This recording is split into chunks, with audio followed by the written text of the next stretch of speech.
Hello, and welcome to Russia-Ukraine News, where we cover every latest on Russian invasion on Ukraine. Please make sure to subscribe and like the video.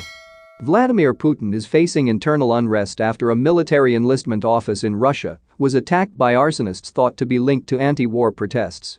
The Russian Interfax information agency reported that Russian government had been at the hunt for arsonists who attacked the Navy enlistment workplace in the city of Nizhnovartovsk. The building turned into attack via way of means of human beings early on May 4, authorities believe, however have provided no official cause of the culprits' motives.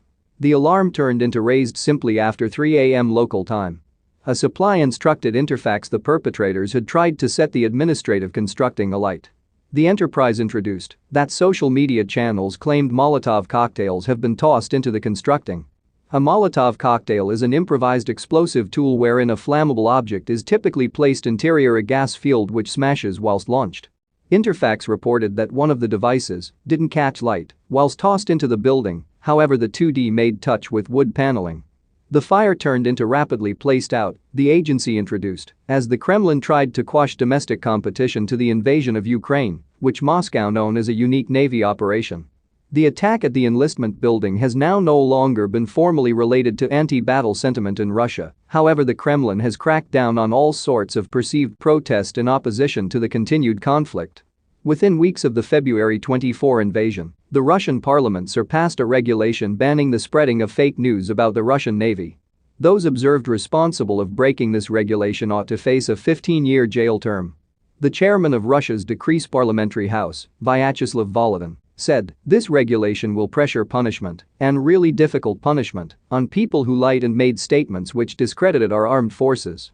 Within 3 days of the new regulation being surpassed, Russian government opened at the least 60 new instances at the basis of discrediting the Russian Navy, mostly against non-violent protesters in Russia, in step with watchdog organization Human Rights Watch. Hugh Williamson, Europe and Central Asia director at Human Rights Watch, defined this as a ruthless attempt to extinguish anti-battle rumblings in Russia. In March, he said, "These new laws are a part of Russia's ruthless effort to suppress all dissent and make certain the populace does now no longer have get entry to any information that contradicts the Kremlin's narrative approximately the invasion of Ukraine."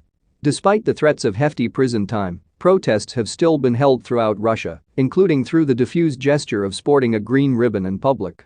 Taken as a signal of silent protest, anti-battle flyers and sporting the colors of the Ukrainian flag have additionally been taken as proof of discrediting the Russian armed forces, in step with Deutsche Welle. Human rights attorney Elsa Nizanbekova defined en masse persecution for token anti-battle gestures which include these.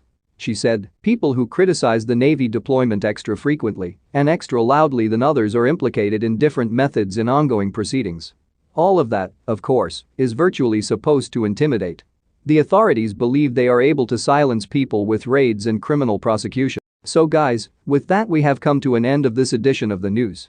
Make sure to subscribe if you haven't. Thanks so much for watching. Until next time. Bye.